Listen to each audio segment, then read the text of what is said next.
Cap here, and this is me playing Battlefield 4 at E3. I'll be back in just a second.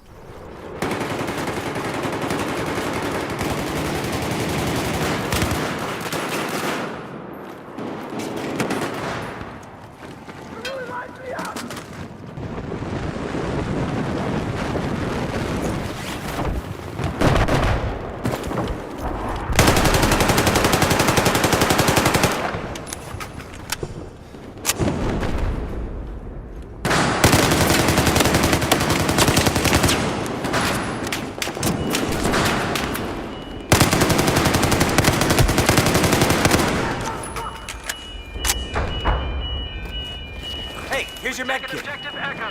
Objective Echo is ours.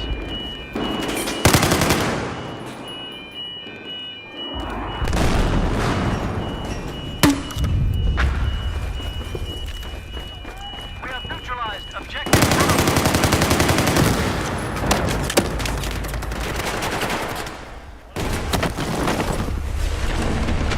That right there was the assault class using the AK-5C assault rifle.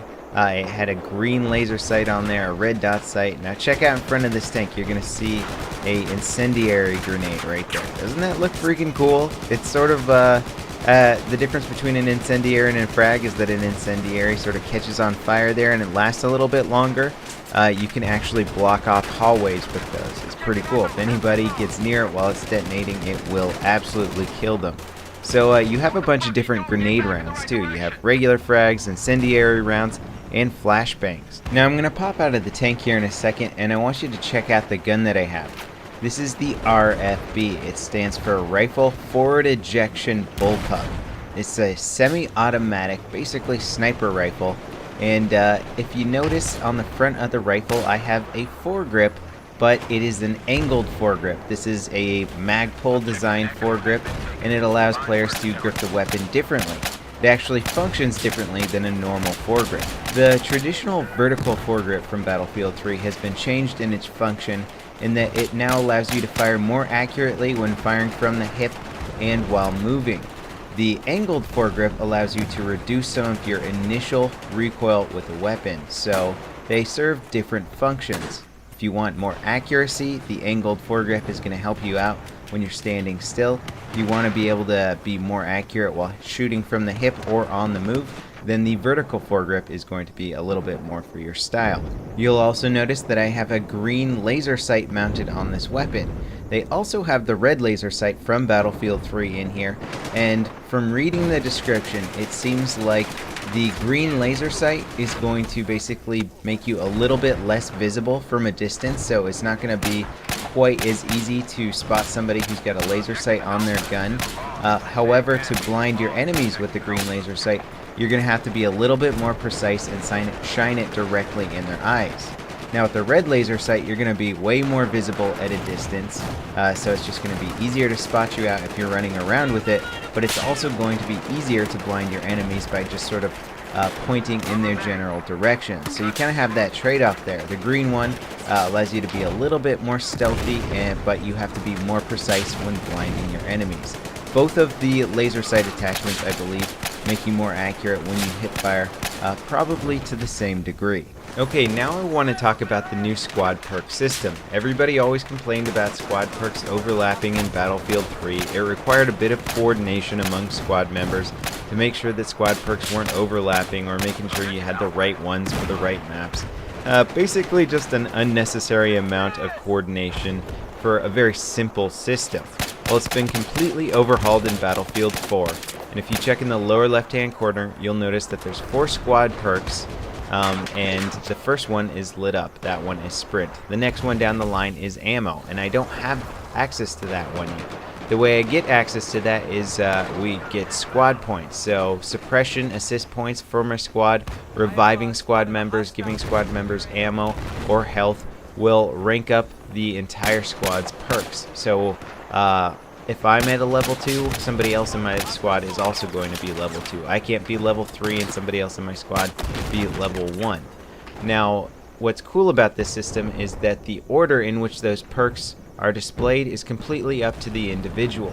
I might have sprint as my first unlock and ammo as my second unlock. Somebody else might have flak jacket as their first unlock and grenades as their second unlock. So the order of those perks is completely up to the player, and you don't have to rely on your squad mates to make good perk decisions for you. Now here's where the system gets interesting. Once you rank up to level 3, there's no way to downrank yourself to level 2. You can't lose points. However, if your squad wipes, where all 5 members of the squad are killed, then your entire squad perk system gets reset and you have to rank it up all over again in that round. This gives you a huge incentive to keep your squad up and not let everybody get killed. Now, of course, squad wiping in Battlefield 3 wasn't that uncommon. It was pretty common for 4 players to try and push an objective and for them to all get wiped out. However, now we have 5 players. That's going to be a little bit trickier to deal with. In fact, I'd say it's going to be a lot trickier to deal with. So squad wiping is definitely going to be less common in Battlefield 4, but it's going to have a bigger impact of not just losing your spawn spots of your squad mates, but now you're going to lose all those squad perks in the same process. So it really does give you a lot of incentive to try and keep your squad alive and healthy and working together. So back to the gameplay here. I'm taking a ride in the Venom transport helicopter. It's got the same miniguns on the side. It's a lot of fun. I will say the Venom is a lot more agile. The flying mechanics are a bit different. I like them more now. It feels more agile, a little bit trickier to fly, but at the same time, I think once you master the new flying system, you are going to be able to get around a little bit more nimbly, especially in the transport heli. So I bail out here. I'm playing the engineer class, and I've got the cool Scorpion Evo submachine gun, and I've also got some 45-degree angle offsights here, iron offsights, and I'm going to switch up to those.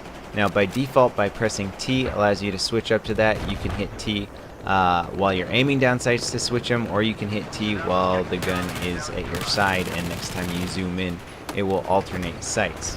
Now, the setup I'm using here doesn't make a lot of sense. To have a red dot sight and then offset iron sights really makes no sense at all, really. The red dot sight is just going to be a superior sighting system.